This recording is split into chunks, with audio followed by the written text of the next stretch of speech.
નમસ્તે વિદ્યાર્થી મિત્રો, ઓનલાઈન ક્લાસમાં આપનું સ્વાગત છે. હું ચૌધરી સુધાબેન.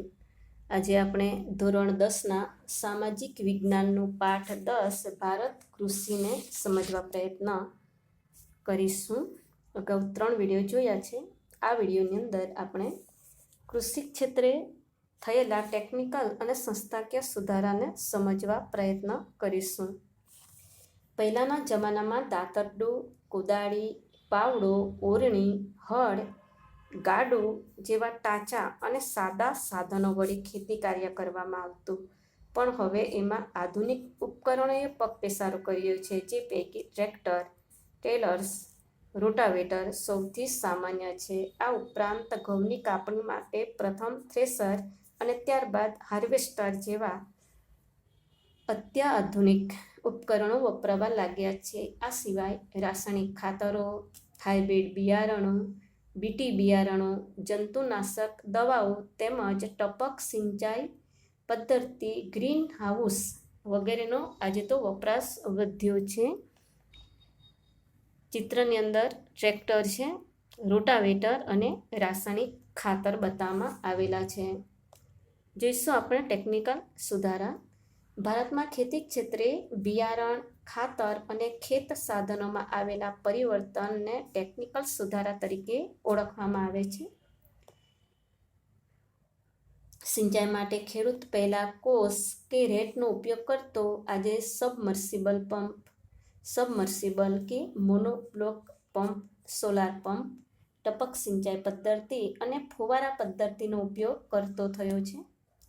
રાસાયણિક ખાતરો DAP, di ammonia phosphate, NPK, nitrogen, phosphorus અને પોટાશ, યુરિયા તેમજ જૈવિક ખાતરો, બાયો ફર્ટિલાઇઝર, પ્રવાહી જૈવિક ખાતર, બાયોટેક બિયારણોનો આજે સરળતાથી ઉપયોગ થવા લાગ્યો છે. ખેડૂત પાક સંરક્ષણ માટે જંતુનાશક દવાઓ અને જૈવિક નિયંત્રણ બાયો કંટ્રોલનો ઉપયોગ કરતો થયો છે. સરકાર દ્વારા ખેડૂતોને રેડિયો, ટીવી, વર્તમાનપત્રો, ડીડી કિસાન ચેનલ, મોબાઈલ પર કિસાન SMS ટોલ ફ્રી નંબર 18-180-1551 કિસાન કોલ સેન્ટર સવારમાં 6 થી તે રાત્રે 10 વાગ્યા સુધી કાર્યરત રહે છે. ખેડૂતોને પ્રશ્નોના જવાબ આપે છે. સરકારના ખેડૂત વેબ પોર્ટલ, આઈ ખેડૂત તથા એગ્રી માર્કેટ જેવી મોબાઈલ એપ દ્વારા સતત માહિતી અને નવી તકનીકો અને માર્ગદર્શન પૂરું પાડવામાં આવે છે. ગ્રામ્ય વિસ્તારોમાં કૃષિ સંશોધનો અને નવી તકનીકોનો પ્રચાર પ્રસાર ગ્રામ સેવકો દ્વારા ખેડૂતો સુધી પહોંચાડાય છે. સરકારે દરેક જિલ્લા મથકે ખેડૂત તાલીમ કેન્દ્રની સ્થાપના કરી છે, જેમાં ખેડૂતોને પ્રશિક્ષિત કરાય છે. ગુજરાતમાં કૃષિ મેળાઓ દ્વારા ખેડૂતોને અદ્યતન માહિતી અને માર્ગદર્શન અપાય છે. ત્યાં આગળ નવા કૃષિના ઓજારો પણ મૂકવામાં આવે છે. દરેક રાજ્યમાં કૃષિ યુનિવર્સિટીની સ્થાપના કરવામાં આવી છે. ગુજરાતમાં દાંતીવાડા, જૂનાગઢ, આણંદ અને નવસારી ખાતે કૃષિ યુનિવર્સિટીઓ સ્થાપવામાં આવી છે. તેઓ ખેતી ક્ષેત્રે નવા સંશોધનો કરે છે અને કૃષિવિદો તૈયાર કરે છે.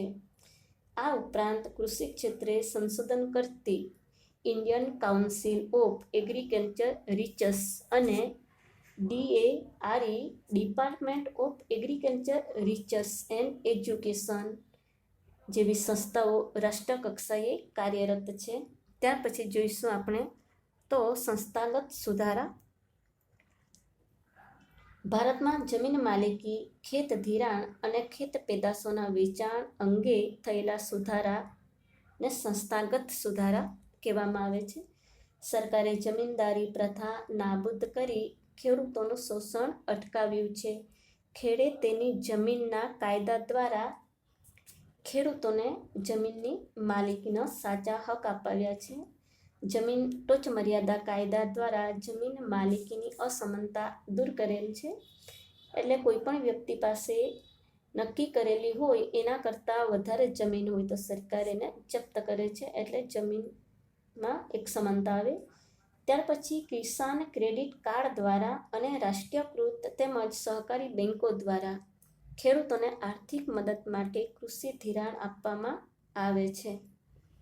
સરકાર બિયારણ અને ખાતરો તથા જંતુનાશક દવાઓ ખરીદવા માટે સબસિડી અને આર્થિક મદદ કરે છે. સબસિડી એટલે જે હોય એના કરતાં ઓછા ભાવે સબસિડી સ્વરૂપે એને ઓછો ભાવ આપવામાં આવે છે. ત્યાર પછી પ્રધાનમંત્રી પાક વીમા યોજના દ્વારા ખેડૂતોને ખેતી પાકોનો વીમાકીય રક્ષણ પૂરું પાડવામાં આવે છે. જો પાક નિષ્ફળ જાય તો ખેડૂતને વળતર આપવામાં આવે છે. દુષ્કાળ કે વધુ વરસાદને કારણે પાક નિષ્ફળ જાય ત્યારે સરકાર દ્વારા ખેડૂતોને આર્થિક સહાય આપવામાં આવે છે. માર્કેટ યાર્ડમાં ખેત પેદાશોના વેચાણમાં કાયદાકીય જોગવાઈ કરી ખુલ્લી હરાજીની પ્રક્રિયા વ્યાપક બનાવી છે. ખેડૂતોને ખેત પેદાશના પોષણક્ષમ ભાવ મળી રહે તે માટે સહકારી મંડળીઓ, ખરીદ વેચાણ સંઘ, સહકારી ધોરણે ગોદામો, શીતગૃહો, પરિવહન અને સંદેશા વ્યવહારની સુવિધાઓ પૂરી પાડી છે. ખેડૂતો પાસેથી ખેત પેદાશોની સરકારે નક્કી કરેલ પોષણક્ષમ ટેકાના ભાવે ખરીદી કરવા માટે નીચેની કેટલીક સંસ્થાઓ કાર્યરત છે. એમાં ભારતીય રાષ્ટ્રીય કૃષિ સહકારી વિપણન સંઘ, ત્યાર પછી ગુજરાત તેલીબિયાં ઉત્પાદક સંઘ, રાષ્ટ્રીય ડેરી વિકાસ નિગમ આવી સંસ્થાઓ ખેડૂતોને પોષણક્ષમ ભાવો આપે છે. ત્યાર પછી જોઈએ આપણે હરિયાળી ક્રાંતિ. આપણા દેશમાં 1960ના દશકામાં કૃષિ ક્ષેત્રે હરિયાળી ક્રાંતિ સર્જાઈ. તે પહેલાં એવો સમયગાળો હતો કે જ્યારે દેશમાં અનાજની તીવ્ર અછત પ્રવર્તતી હતી. એક મુખ્ય કૃષિ પ્રધાન દેશને અનાજની આયાત કરવી પડતી. આવી પરાવલંબી પરિસ્થિતિ સામે દેશ ઝઝૂમતો હતો. બિયારણની સુધારેલી જાતો, રાસાયણિક ખાતરોનો વધતો ઉપયોગ, દેશના ખેડૂતોનો પ્રચંડ પુરુષાર્થ, વીજ વિતરણની વ્યાપક વ્યવસ્થા, સિંચાઈની સવલતોમાં થયેલા સુધારા જેવા પરિબળોથી કૃષિ ક્ષેત્રે ઉત્પાદનમાં થયેલા અસાધારણ વધારાને હરિયાળી ક્રાંતિ તરીકે ઓળખવામાં આવે છે. હરિયાળી ક્રાંતિનો મુખ્ય ઉદ્દેશ હતો કૃષિ ઉપજમાં વધારો કરવો, ખેડૂતોને વધુ પ્રમાણમાં રાસાયણિક ખાતર અને કીટકનાશકોનો ઉપયોગ કરવા માટે પ્રેરિત કરવામાં આવ્યા અને કૃષિ ઉપજમાં વધારો કરવાના લક્ષ્યને હાંસલ કરવામાં સફળતા મળી છે. હરિયાળી ક્રાંતિથી ઘઉં અને ડાંગરના પાકમાં વિક્રમજનક ઉત્પાદન થયું છે. દેશમાં પહેલાં જ્યાં ખાદ્ય અન્નની અછત હતી ત્યાં આજે અનાજના પર્યાપ્ત ભંડારો ભરેલા છે. એક સમયે ભારતમાં દુકાળ સમયાંતરે અનુભવાતો પ્રકોપ હતો. હરિયાળી ક્રાંતિ પછી તેની ખાસ અસર જોવા નથી મળી. અનાજના બફર સ્ટોકને કારણે દુષ્કાળ કે અછતની પરિસ્થિતિનો સરળતાથી સામનો કરી શકાય છે. અન્ન ક્ષેત્રે દેશનું સ્વાવલંબન એ હરિયાળી ક્રાંતિની સીમાચિહ્નરૂપ ઐતિહાસિક સિદ્ધિ છે. આજે રોકડિયા પાકોનું વાવેતર વધતા કઠોળ અને ધાન્ય પાકોનું વાવેતર તથા ઉત્પાદન ઘટ્યું છે અને એક જ પાકનું પુનરાવર્તન થતાં જમીનની ફળદ્રુપતા પણ ઘટી છે. વિશ્વના દેશોએ કૃષિ ક્ષેત્રે ઉન્નત ટેકનોલોજીનો ઉપયોગ કરીને જે પ્રગતિ સાધી છે ત્યાં સુધી પહોંચવા આપણે બીજી હરિયાળી ક્રાંતિ માટે સજ્જ થવું પડશે. આ રીતે ભારતની અંદર હરિયાળી ક્રાંતિનું સર્જન થયું છે. આટલી બધી વસ્તી હોવા છતાં આપણે અન્ન ક્ષેત્રે સ્વાવલંબન મેળવી શક્યા છીએ. ત્યાર પછી જોઈશું તો અર્થકારણમાં કૃષિનું યોગદાન. ખેતી ભારતમાં મુખ્ય વ્યવસાય છે.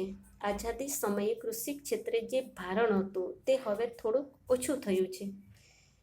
તેમ છતાં હજુ પણ અર્થતંત્રમાં તેનું મહત્વનું યોગદાન તો છે જ. જે દેશના લગભગ અડધ લોકોને રોજગારી કૃષિ પૂરી પાડે છે.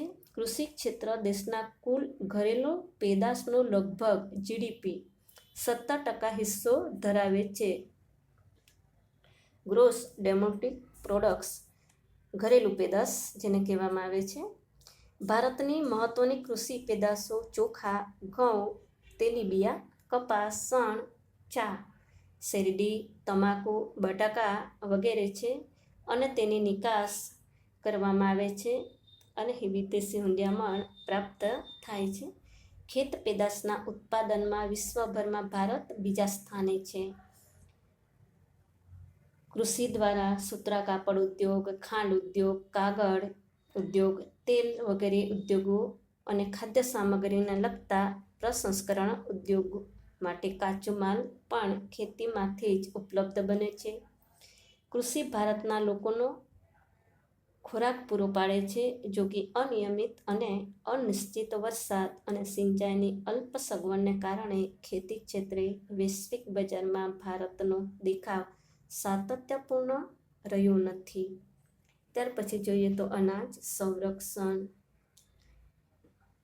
ગમે જેટલું દેશમાં ઉત્પાદન હોય પણ જો એનું સંરક્ષણ ના થતું હોય તો એ નકામું જાય છે.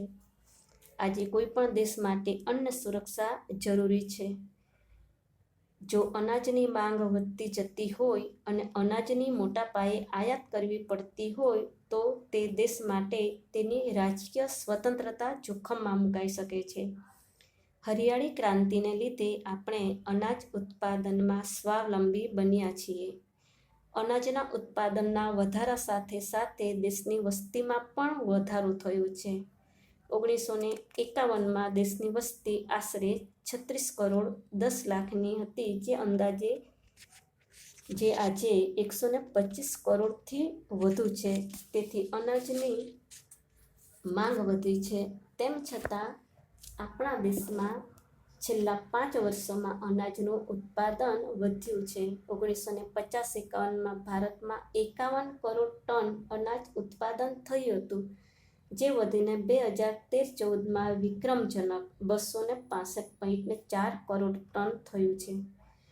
આજે આપણી પાસે એટલું અનાજ છે કે દેશની ન્યૂનતમ જરૂરિયાતોને પૂરી કરી શકાય. આ ભંડારોને ટકાવી રાખવા અને તેમાં વધારો કરવો એ આવશ્યક છે. અનાજનો બફર સ્ટોક ઊભો કરીને દુષ્કાળ કે ઓછા અનાજ ઉત્પાદનના સમયે અનાજની તંગી અટકાવી શકાય છે. બફર સ્ટોક એટલે અનાજનું ભંડોળ કે અનામત ભંડારો, જે કુદરતી આપત્તિ કે અન્ય સમયે ઉપયોગમાં લેવાય છે. સાથે અનાજનું ઉત્પાદન કૃષિ ક્ષેત્રે ના થયું હોય ત્યારે એ સ્ટોકનો ઉપયોગ કરવામાં આવે છે. અનાજના ગોદામોમાં રહેલ અનાજને સાચવવાની વૈજ્ઞાનિક પદ્ધતિઓ અપનાવીને અનાજનો બગાડ થતો અટકાવી શકાય. આ અનાજ હજારો ગરીબ પરિવારોને વિનામૂલ્યે આપીને ભૂખ મિટાવી શકાય. અનાજનો બગાડ અટકાવવો એ સમયની તાતી જરૂરિયાત છે. અનાજના સંરક્ષણ અને પ્રબંધનની વ્યવસ્થા સુદૃઢ કરવી અત્યંત આવશ્યક છે. સરકારે ખાદ્ય સુરક્ષા કાયદા દ્વારા ગરીબો સુધી અનાજ વિતરણ કરવાની જોગવાઈ કરીને એક સારી શરૂઆત કરી છે. વિનામૂલ્યે ગરીબોને અનાજ આપવામાં આવે છે મહામારી જેવા સમયે. એ ઉપરાંત ગરીબોને બીપીએલ કુટુંબોને સસ્તા દરે અનાજ પૂરું પાડવામાં આવે છે. ભારતની ખેતી પર વૈશ્વિકીકરણની અસરો જોઈએ તો ભારતનો ખેડૂત તેની ખેત પેદાશને વૈશ્વિક બજારમાં વેચીને નફો મેળવી શકે એવા ઉદ્દેશથી ખેતી ક્ષેત્રે વૈશ્વિકીકરણની નીતિ અમલમાં મુકાય છે. વૈશ્વિકીકરણને લીધે ખેતી ક્ષેત્રે કેટલાક પરિવર્તનો આવ્યા છે. ખેતી પાકોને નિકાસ કે આયાત કરવા માટેની પ્રક્રિયા સરળ કરાઈ છે. ગુજરાતમાંથી કપાસ, મરચાં, તલ ચીનના બજારમાં અને વિશ્વના વિવિધ ફળો ભારતના બજારમાં મળતા થયા છે. વૈશ્વિકીકરણથી ભારતમાં બહુરાષ્ટ્રીય કંપનીઓ દ્વારા વેચવામાં આવતા મોંઘા ભાવના જેનેટિકલ મોડિફાઈડ બીટી બિયારણો આવ્યા. તેના લીધે ખેતી ખર્ચાળ બની છે. જોકે કપાસ અને મકાઈમાં તેનાથી ઉત્પાદનમાં વધારો થયો છે. આયાત સરળ થતાં ઘર આંગણે આપણા કૃષિ ઉત્પાદનોને સ્પર્ધાનો સામનો કરવાની ફરજ પડે છે. કેટલાક ઉત્પાદનોને વૈશ્વિક બજાર પ્રાપ્ત થતાં તેમના પેટન્ટ રજિસ્ટ્રેશનની જરૂર ઊભી થઈ છે. વિશ્વના બજારમાં આપણી ગુણવત્તાસભર કૃષિ પેદાશની પેટન્ટ દેશના નામે જ નોંધાવવી જરૂરી છે. ભારતે કૃષિ ક્ષેત્રે વૈશ્વિક બજારમાં થતી સ્પર્ધાનો સામનો કરવા નવી ટેકનોલોજી અપનાવી ગુણવત્તા પર ધ્યાન કેન્દ્રિત કરવું પડશે. કૃષિ ક્ષેત્રે જોડાયેલા લોકોની આર્થિક ઉન્નતિ અને સદ્ધરતા વધારવા આયોજનબદ્ધ પગલાં ભરવા પડશે. વધતી જતી વસ્તી અને ભવિષ્યમાં વધનારા કૃષિ પેદાશોની માંગની સાથે આર્થિક પ્રગતિની વિકાસ કૂચ જાળવી રાખવા બીજી હરિયાળી ક્રાંતિ માટે નક્કર વ્યૂહરચના ગોઠવવી જરૂરી છે. આ રીતે ભારતનો આ એક મહત્વનો કૃષિ વ્યવસાય છે. ભારત એક કૃષિ પ્રધાન દેશ છે જે યથાર્થ છે. વિદ્યાર્થી મિત્રો, આ પાઠ અહીં પૂરો થાય છે.